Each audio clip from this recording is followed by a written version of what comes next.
हैं। हम तो नहीं मानते, ये समाजवादी पार्टी कह रही है कि मुसलमान बाबर की औलाद है, अगर वो वापस नहीं ले रहे हैं। और मैं पूछना चाहता हूं उसमें तुम किसके लिए है? ये तुम किसके लिए है?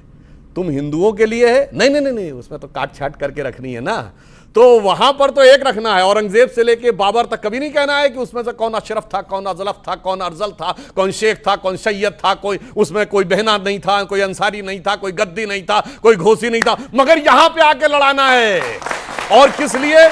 मुझे इसलिए इस बात पे दुख है जो सभापति राज्यसभा कह रहे थे कि देश के जितने भी महान योद्धा हैं उनके साथ सम्मान का व्यवहार होना चाहिए। मैं सिर्फ कहना चाहूंगा, राणा संग्राम सिंह भारत की उस महान परंपरा के प्रतीक हैं जिनके लिए कहा गया है, तरुके पत्ते पत्ते पर अंकित राणा की अमर कहानी है, मिटी नहीं पर्वत पथ से चेतक की चरण निशानी है।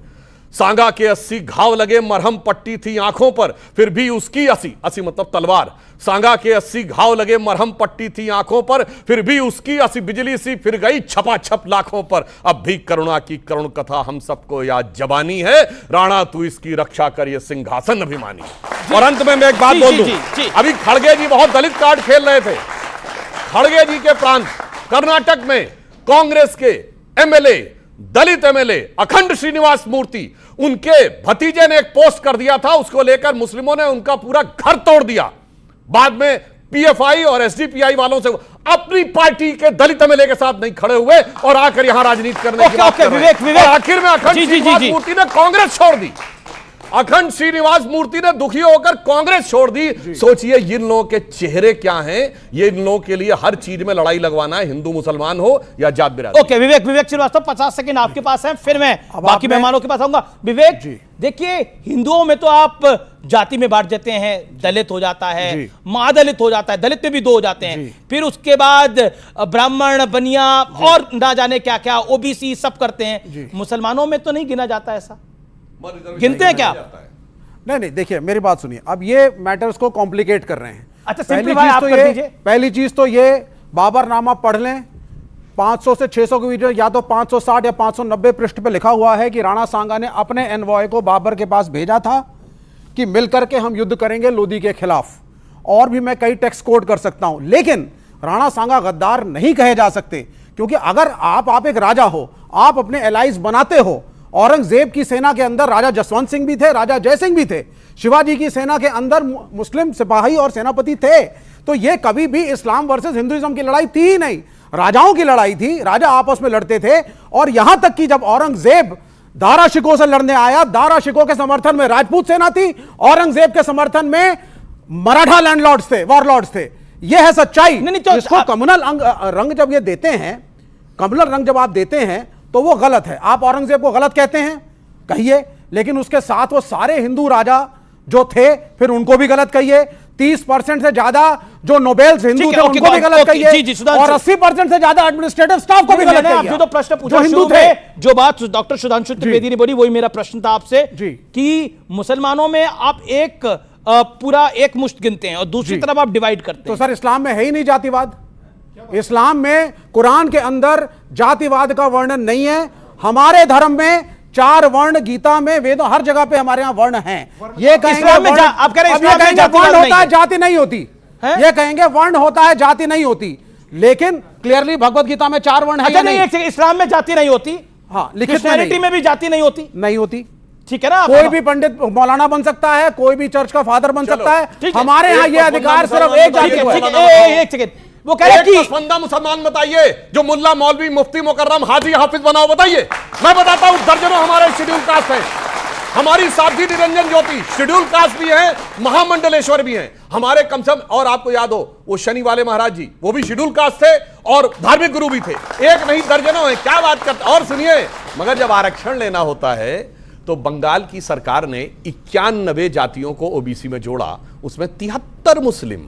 अब जाति आ जाती है, उसमें 73 मुस्लिम। और जब ओबीसी कमीशन ने यह जवाब पूछा कि इतने सारे मुस्लिम कैसे हो गए, तो जानते हैं उन्होंने क्या जवाब दिया? नहीं, ये वो जातियां हैं जो कन्वर्ट होने से पहले भी वही थी, इसलिए वो वही, यानी कन्वर्ट होने के बाद भी जात वही रहेगी। तब पूछा गया कि इतना बड़ा कन्वर्जन कैसे हो गया, इस पे उन्होंने मौन धारण कर लिया बंगाल वालों ने। क्या बीजेपी ये कहना चाहती है कि जातिवाद देश की समस्या नहीं रही?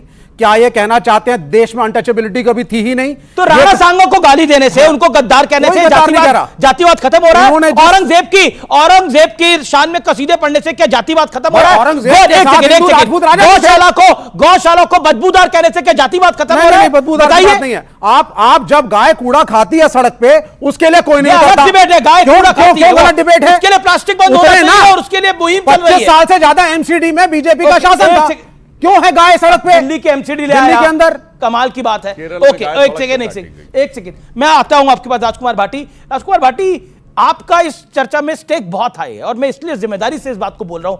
औरंगजेब पर बयान जो अबू आसिम आजमी साहब ने दिया वो आपके सामने है। Ramji Lal Suman, Rajya Sabha member of parliament, Samajwadi party.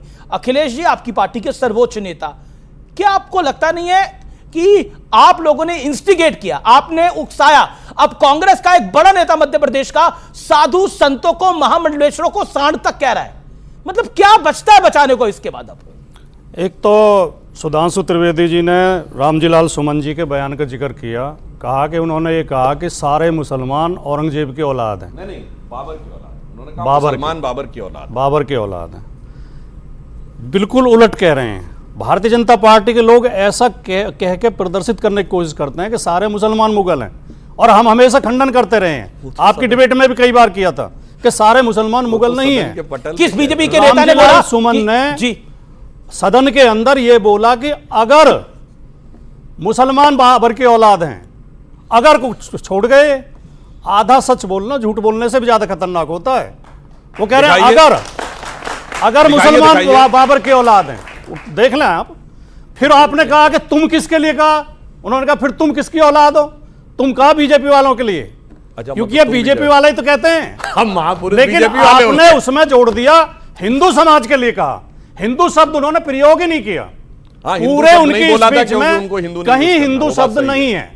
लेकिन अमीश जी, जो आप सवाल उठा रहे हैं, कोई आदमी किसी राजा के बारे में गलत बोल दे, हो सकता है इतिहास कम पढ़ा हो सकता है ज्ञान कम हो, लेकिन हमारा कोई आदमी आपको धार्मिक विद्वेष फैलाता हुआ नहीं मिलेगा, हिंदू मुसलमान के बीच नफरत फैलाता हुआ नहीं मिलेगा। इनके लोग क्या करते हैं, मैं इनके 2 सर्वोच्च नेताओं के बयान आपको बताता हूं जो इस समय सोशल मीडिया पे चल रहे हैं। कोई देखेगा उस पर यूट्यूब वगैरह मिल जाएंगे। मोदी जी कह रहे हैं मेरा घर मुसलमानों के बीच में था, ईद पर हमारे घर मुसलमानों के घरों से खाना आता था, हमारे घर में खाना नहीं बनता था ईद के दिन। मोदी जी कह रहे हैं। योगी जी कह रहे हैं 100 मुसलमानों के बीच में भी अगर 50 हिंदू रहते हो तो वो सुरक्षित नहीं है। अब मुझे सुधांशु भाई ये बता दें, मोदी जी का बयान सही है कि मुसलमानों के घर से उनके घर ईद पे खाना आता था, उनका चूल्हा ही नहीं जलता था, मुसलमानों के बीच में वो सुरक्षित थे, कोई खतरा नहीं था? या योगी जी सही कह रहे हैं कि हिंदू सुरक्षित नहीं है? बहुत अच्छा इन्होंने सवाल किया, बहुत अच्छा सवाल किया, मैं बिल्कुल जवाब देता हूं। जब मोदी जी बच्चे थे तो तब तक मुसलमानों को इतना सर पे नहीं चढ़ाया था, ओहो, और वो तब तक नहीं था। आपने हमने जब मोदी जी मगरमच्छ